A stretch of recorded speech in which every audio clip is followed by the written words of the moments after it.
Good afternoon. कैसे हो आप लोग? जावा प्रोग्रामिंग का ये हमारा सेकेंड वीडियो है। आज हम जावा के एक इम्पॉर्टेंट टॉपिक को कवर करने वाले हैं, वेरिएबल्स एंड डेटा टाइप्स। हर एक बिगिनर्स को ये ज़रूरी पता होना चाहिए कि वेरिएबल्स क्या होते हैं और डेटा टाइप्स क्या होता है। तो चलिए शुरू करते हैं बिना टाइम वेस्ट किए हुए। आज की इस वीडियो में हम कुछ टॉपिक्स को कवर करने वाले हैं, जैसे कि वेरिएबल्स इन जावा, जावा में जो वेरिएबल्स होते हैं वो क्या होते हैं, और टाइप्स ऑफ वेरिएबल, वेरिएबल्स के टाइप्स को जानेंगे, और डेटा टाइप्स इन जावा, जावा में कौन कौन से डेटा टाइप्स होते हैं, और उसके बाद में हम वेरिएबल को नेम किस तरह से देते हैं, नेमिंग रूल के बारे में जानेंगे। यहाँ पर सबसे पहले हम जानेंगे कि वेरिएबल्स क्या होते हैं जावा में। ठीक है, जो वेरिएबल्स होते हैं क्या होते हैं, उनकी डेफिनेशन क्या होती है। Variable is a container that store data in memory.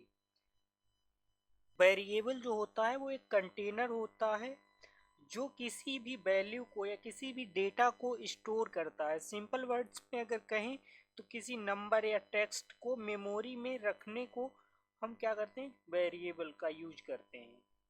किसी भी वेरिएबल को डिक्लेयर करने के लिए हमें सबसे पहले उस वेरिएबल के डेटा टाइप्स, उसके बाद में उसका नाम, और उसके बाद में उसकी वैल्यू हमें डिफाइन करनी होती है। फॉर एग्जाम्पल, यहाँ पर जो हमने एग्जाम्पल लिया है इसमें जो इसका वेरिएबल है, वेरिएबल का नाम हमने लिया एज, और इसका जो डेटा टाइप है वो है इंटीजर, और इसकी वैल्यू है 25। चलिए इस चीज को अब हम प्रोग्राम में देखते हैं। अब हम अपने कोड एडिटर में आ चुके हैं। यहाँ पे हमारे पास जो कल हमने फाइल बनाई थी hello.java, वही फाइल है। इस फाइल के अंदर हमने कल एक क्लास बनाया था, तो यहाँ पर हम और भी सिंपली, कल हमने पब्लिक क्लास बनाया था, आज हम उसको और भी सिंपल वे में बना सकते हैं। जैसे क्लास दिया और क्लास का नाम दे दिया, कोई भी नाम आप दे सकते हो। जो यहाँ पे क्लास को नाम दे रहे हैं ये कोई भी नाम आप दे सकते हो। इसके बाद में एक करली ब्रैकेट लेंगे, करली ब्रैकेट के अंदर हम फंक्शन बनाएंगे या मेथड इसे बोलते हैं। ठीक, हम यहाँ पे मेन मेथड का यूज करने वाले हैं। ठीक, मेन मेथड बनाया और इसके बाद में हम करली ब्रैकेट ओपन करेंगे और इसके अंदर हम लिखेंगे system out dot print L, मतलब साउट लिखने से भी ये चीज़ आ जाती है। ठीक, तो सिस्टम का जो आउटपुट हमें लेना है उसके लिए हम लिख रहे हैं, और यहाँ पे फिलहाल के लिए हम टेस्ट लिख रहे हैं। और इसको रन करते हैं, इस प्रोग्राम को रन करते हैं और इसका रिजल्ट देखते हैं क्या हमें देखने को मिल रहा है।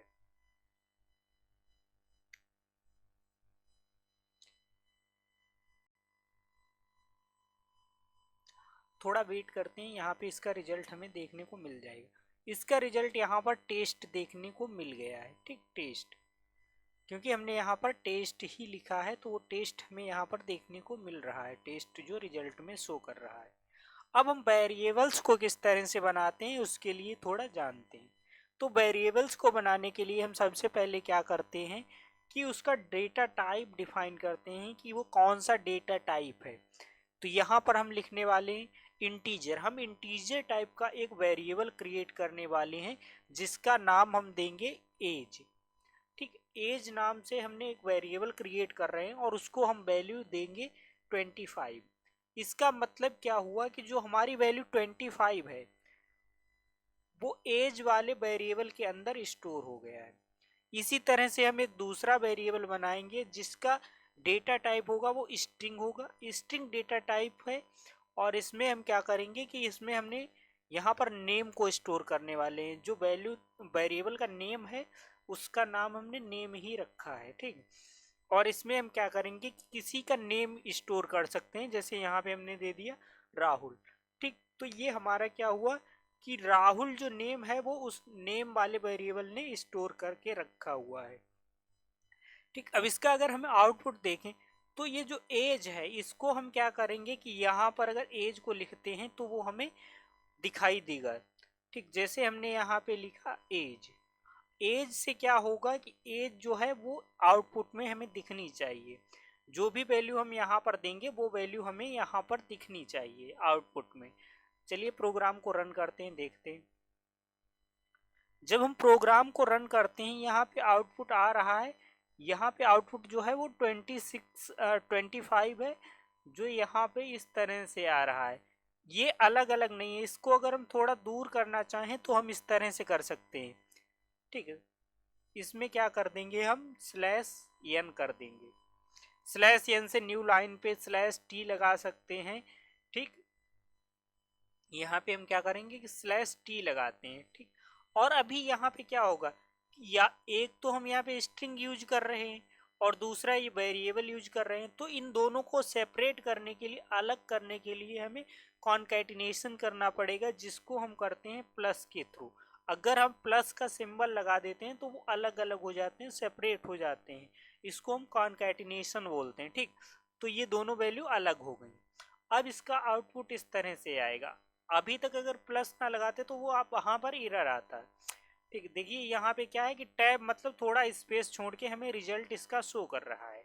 ठीक, इसी तरह से अगर हम यहाँ पे एज की जगह पे क्या कर दें, जो हमने एज ली थी, एज की जगह पे हम नेम वाला वेरिएबल है उसको यूज करें। अगर हम यहाँ पे नेम वाला वेरिएबल यूज करते हैं तो हमें क्या करेगा कि जो वैल्यू इसने नेम के अंदर स्टोर की होगी वो हमें आउटपुट में दिखाई देगा। ठीक, जैसे नेम के अंदर इसने क्या स्टोर किया है, राहुल, तो जब भी हम नेम वाला वेरिएबल यहाँ पे यूज करेंगे तो हमें जो वैल्यू मिलेगी वो राहुल मिलेगी। ठीक, इस तरह से आउटपुट में हमें यहाँ पे क्या मिल रहा है, राहुल।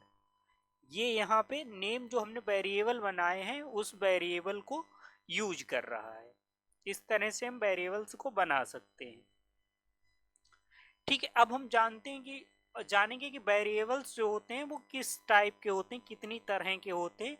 डिफरेंट टाइप्स के वेरिएबल्स के बारे में जानने वाले हैं।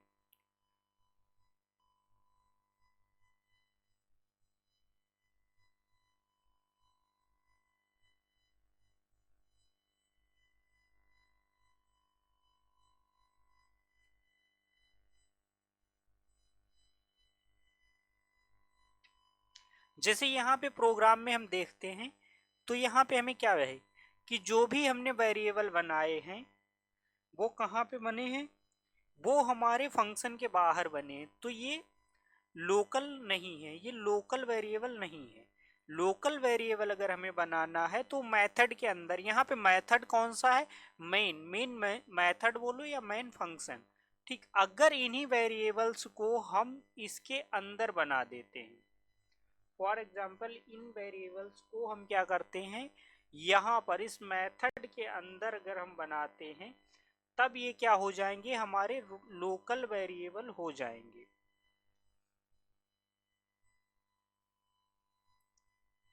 अब ये जो वेरिएबल्स होंगे वो लोकल वेरिएबल हो गए। अब इनको क्या होगा कि हम इसके बाहर से एक्सेस नहीं कर सकते हैं, इसके बाहर मेन जो मेथड है इसके बाहर एक्सेस नहीं कर सकते हैं, इसके अंदर ही एक्सेस कर सकते हैं। ठीक, तो ये होता है हमारा जो क्या होता है, लोकल वेरिएबल्स। लोकल वेरिएबल्स जो होते हैं वो इस तरह से वर्क करते हैं। अभी अगर हम रन करें तो आउटपुट हमें मिलेगा सेम। ठीक है, राहुल। और अगर इसी तरह से इंट वाला बनाना चाहते हैं तो इंट के लिए हम क्या करेंगे कि इंट और एज इक्वल टू 25, ये हमारा क्या हुआ, एज वाला वेरिएबल बन गया। बट अभी हम यहाँ पे यूज नहीं कर रहे हैं। अगर हम यहाँ पे लिख दें इसके बाद में क्या करें कि एक प्लस और लगाएं और प्लस के बाद में हम फिर से क्या कर दें, एज लिख दें। ठीक, अब हमारे पास क्या हो गया कि राहुल और उसकी एज दोनों चीज़ें आउटपुट में आएंगी। जैसे यहाँ पे इसे रन करते हैं तब ये किस तरह से हमें आउटपुट देगा कि राहुल 25, जो राहुल है वो 25 का इस तरह से हमारे पास आ रहा है। ठीक, इस तरह से रिजल्ट जो होगा वो आएगा। इस तरह से हमने लोकल वेरिएबल, ये बाहर से नहीं एक्सेस किया जा सकता है। किसके, इस मेथड के बाहर अगर हम एक दूसरा मेथड बनाए तो उस मेथड में हम इसको एक्सेस नहीं कर सकते हैं। अब सेकंड हमारा होता है instance variable, declare inside a class. इस वेरिएबल को, इंस्टेंस वेरिएबल को हम किस क्लास के अंदर डिक्लेयर करते हैं, but outside of any method. ठीक है, जो हम मेथड बनाते हैं, जैसे अभी हमने मैन मेथड बनाया था, तो मैन मेथड के बाहर हम इसको बनाएंगे, किसी भी कोई भी मेथड होगा उसके हम बाहर इसको बनाएंगे और क्लास के अंदर बनाएंगे, जो हम क्लास बनाते हैं उसके अंदर बनाते हैं। बिलोंग्स टू एन ऑब्जेक्ट, जो क्या एक ऑब्जेक्ट से बिलोंग करता है। ठीक, ये मेथड क्लास के अंदर डिक्लेयर होता है लेकिन किसी भी मेथड के अंदर नहीं होता है। ठीक, इसको बट हम एक्सेस कर सकते हैं, हम इसको एक्सेस कहीं से भी कर सकते हैं, किसी मेथड में भी, किसी भी मेथड में हम इसको एक्सेस कर सकते हैं, जो भी उस क्लास के अंदर जो भी मेथड्स होंगे उनके अंदर हम इसको एक्सेस कर सकते हैं। इंस्टेंस मेथड क्या वो होता है कि जो क्लास के तो अंदर बनता है, क्लास के अंदर जो वेरिएबल्स बनते हैं वो इंस्टेंस वेरिएबल होते हैं। मतलब हम क्लास के अंदर वेरिएबल्स को बनाएंगे। यहाँ से हमने हटा कट कर लिया, ठीक है, यहाँ से हमने कट कर लिया, और ये क्या होंगे कि क्लास के तो अंदर बनेंगे, तो हम इसको क्या करेंगे, क्लास के अंदर बना दिया हमने, ठीक है, वेरिएबल्स को। But outside of any method, जो मेथड होगा उसके बाहर रहने चाहिए। तो यहाँ पर देखो ये जो है क्लास के तो अंदर ये वेरिएबल्स हैं बट मेथड के बाहर ये वेरिएबल्स हैं, बट हमें इन्हें एक्सेस कहीं किसी भी मेथड में कर सकते हैं। यहाँ पर हम मेन मेथड के अंदर इनको एक्सेस कर रहे हैं। ठीक, अगर इस तरह से भी हम इनका आउटपुट देखें तो वो आउटपुट हमें सेम ही मिलेगा, क्योंकि इसमें हम अलग अलग डिफरेंट मेथड्स में यूज कर सकते हैं। जैसे हमारे पास यहाँ पे अगर एक और मेथड होता तो इस सेम वेरिएबल्स को हम दूसरे मेथड में भी यूज कर सकते थे। ठीक, इसलिए हमने यहाँ पे इस तरह से इसे बनाया हुआ है। ओके, अब हम तीसरे टाइप को जानेंगे। तीसरा क्या होता है, static, static variable. Third variable type जो होता है वो स्टैटिक वेरिएबल होता है, डिक्लेयर यूजिंग स्टैटिक कीवर्ड। ये वेरिएबल डिक्लेयर करने से पहले इनके आगे एक वर्ड ऐड कर दिया जाता है जो स्टैटिक है, जिसे हम स्टैटिक बोलते हैं। अगर किसी भी वेरिएबल के आगे हम स्टैटिक लगा दें तो वो एक स्टैटिक कीवर्ड, स्टैटिक वेरिएबल हो जाता है। और ये दोनों तरह से said across all instance of class. ये क्या होता है कि स्टैटिक कीवर्ड के साथ होता है और ये पूरी क्लास के लिए कॉमन होता है। ये जो होता है कि वो पूरी क्लास के लिए कॉमन होता है। जिस तरह से हम इंस्टेंस वेरिएबल बनाते हैं सेम वैसे ही बनता है, बट इसके आगे क्या लिख दिया जाता है, स्टैटिक लिख दिया जाता है। फिर से हम अपने कोड एडिटर में आ चुके हैं। यहाँ पर हम देखने वाले हैं कि स्टैटिक वेरिएबल कैसे बनते हैं। जिस तरह से हम इंस्टेंस वेरिएबल्स बनाते हैं सेम वैसे ही बनते हैं, बट अगर किसी वेरिएबल के आगे हम क्या लिख दें कि स्टैटिक, सॉरी यहाँ पे हम अगर लिख दें स्टैटिक, अगर स्टैटिक लिख दें तो ये जो वेरिएबल होता है वो स्टैटिक बन जाता है। अब अगर हम यहाँ पे हमने क्या किया कि एक वेरिएबल को हमने स्टैटिक बना लिया और दूसरे को हमने इंस्टेंस वेरिएबल ही रहने दिया। अगर हम इसका आउटपुट देखें तब वहाँ पे कोई डिफरेंस नहीं होगा, बट डिफरेंट टाइप के यूज के अकॉर्डिंग इनको अलग अलग तरह से बनाया जाता है। वो सारी चीज़ें डिटेल में हम आगे समझेंगे कि किस जगह पे कौन सा वेरिएबल यूज करना है किस तरह से। ठीक, तो इस तरह से क्या होता है कि हम आज की यहाँ पे हमने क्या सीखा है कि वेरिएबल्स क्या होते हैं। वेरिएबल एक कंटेनर होता है जिसके अंदर हम कोई भी वैल्यू को स्टोर करते हैं। उसके टाइप्स कौन कौन से होते हैं, यहाँ पे 3 टाइप्स होते हैं। 3 टाइप्स में फर्स्ट क्या था, फर्स्ट था हमारा लोकल वेरिएबल, जो किसी मेथड के अंदर यूज होता है, जो मेथड के अंदर बनाया जाता है और उसी मेथड के अंदर ही एक्सेस किया जा सकता है। उसको हम बोलते हैं कि लोकल वेरिएबल। ठीक, क्योंकि वो लोकली हम यूज कर सकते हैं, वो हम दूसरे में नहीं यूज कर सकते हैं। और दूसरा हमने क्या बनाया था, इंस्टेंस वेरिएबल। इंस्टेंस वेरिएबल क्या होता है, जो क्लास के तो अंदर बनता है बट जो हमारा मेथड होता है उसके बाहर बनता है। और स्टैटिक वेरिएबल क्या होता है कि स्टैटिक वेरिएबल इंस्टेंस वेरिएबल की तरह ही होता है, बट डिफरेंस इतना होता है कि उसके आगे एक कीवर्ड ऐड कर दिया जाता है, स्टैटिक। ये डिफरेंस था तीनों वेरिएबल्स में। अब बात करते हैं डेटा टाइप्स की, जो डिफाइन करते हैं कि एक वेरिएबल किस डेटा को स्टोर करेगा।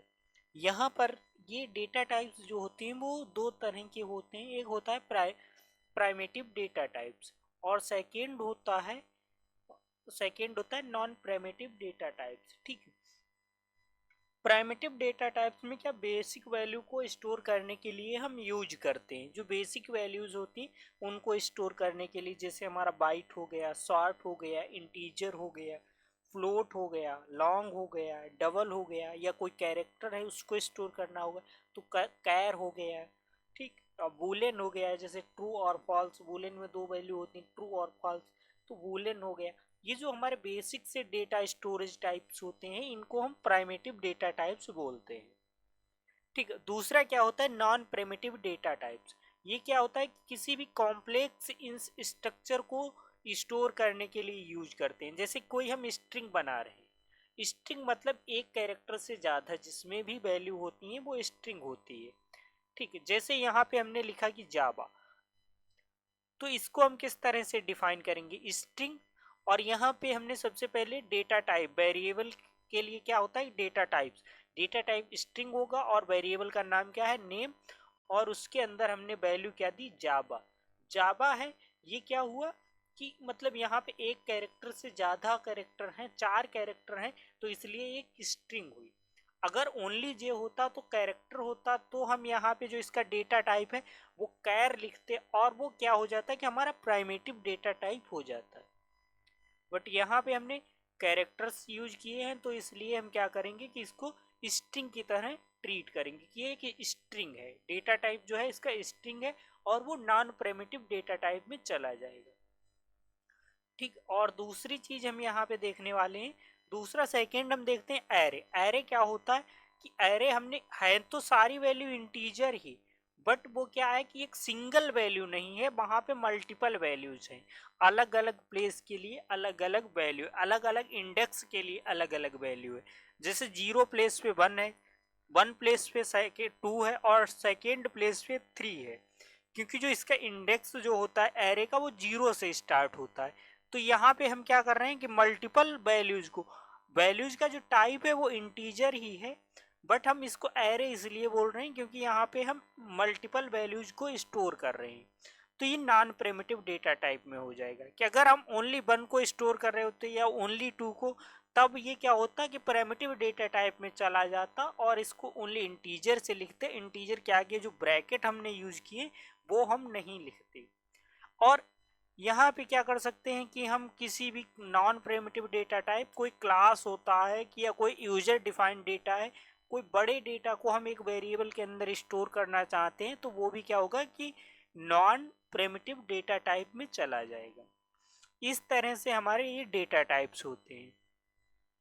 और इसको हम नेम्स कैसे देते हैं, नेम इस तरह से देते हैं कि जो नेम होता है वेरिएबल का नेम वो must start with a letter, वो किसी लेटर से स्टार्ट होना चाहिए, और अंडरस्कोर, या तो अंडरस्कोर से स्टार्ट होना चाहिए या किसी लेटर से स्टार्ट होना चाहिए। तो इसके लिए हम यहाँ पे मतलब ठीक है, यहाँ पे अगर जो हम वेरिएबल होता है उसको किस तरह से डिफाइन करते हैं वो हमने यहाँ पे देखने वाले, इसको थोड़ा साइड में करते हैं।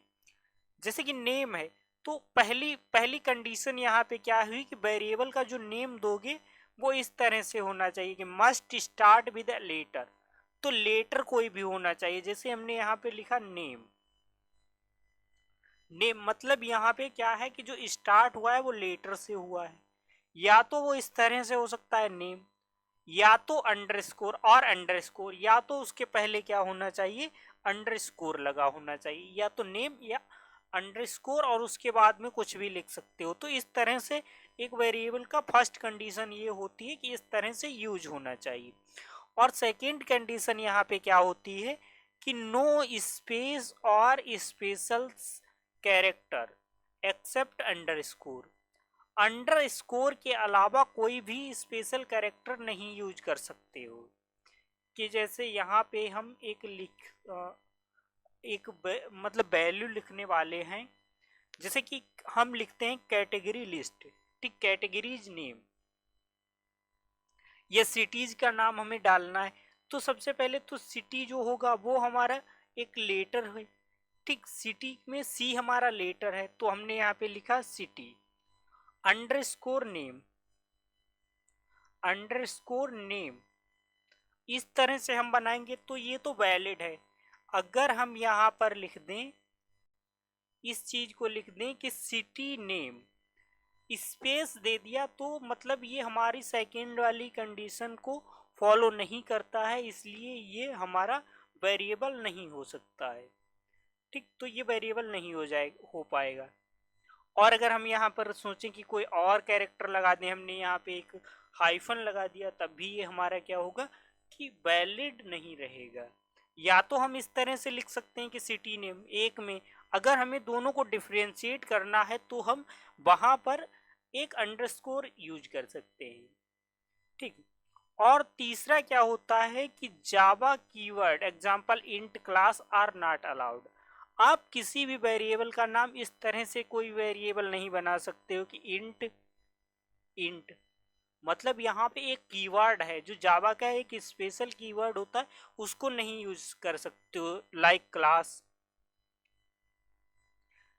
CLA क्लास, क्लास को भी नहीं यूज कर सकते हो। अगर क्लास लिखना है तो या तो फिर आप क्या करिए कि क्लास के आगे एक अंडरस्कोर लगा दीजिए, अंडरस्कोर लगा दोगे तो ये वैलिड हो जाएगा क्योंकि क्लास के आगे अंडरस्कोर लगा है। ठीक, या इस तरह से लिख दो क्लास अंडरस्कोर, तभी ये वैलिड रहेगा। क्लास अंडरस्कोर नेम लिख सकते हो कि क्लास का नाम या क्लास की जो भी वैल्यू है वो हम इस तरह से लिख सकते हैं। तो इस तरह से, क्योंकि क्लास जैसे किसी स्टूडेंट के लिए लिख रहे हो तो वहां पे कुछ ना कुछ तो स्पेशली करना पड़ेगा। ठीक, और फॉलो कैमल केस। और अगर आपको एक में लिखना है, एक के अंदर लिखना है, तो आप इस तरह से लिख सकते हो कि जैसे सिटी नेम आपको लिखना है तो सिटी नेम को इस तरह से लिख सकते हो कि सिटी, और कैमल केस का मतलब क्या होता है कि जो फर्स्ट लेटर होता है वो कैपिटल होता है नेम, जो स्टार्टिंग का फर्स्ट लेटर होता है वो कैपिटल नहीं होता है। जो बीच में जितने भी आते हैं, जैसे हमने लिखा कि सिटी, सिटी हमने पूरा लिखा, उसके बाद नेम का जो है, नेम का फर्स्ट लेटर कैपिटल कर देंगे, तो इस तरह से सिटी नेम इस तरह से हो जाएगा। तो ये रूल्स होते हैं किसी भी वेरिएबल को बनाने के लिए। वेरिएबल की जो नेमिंग होती है उसके लिए ये चीज फॉलो की जाती है कि इस तरह से आप वेरिएबल्स को नेम दे सकते हो। ठीक है, आज की इस वीडियो में इतना ही, मिलते हैं नेक्स्ट वीडियो में।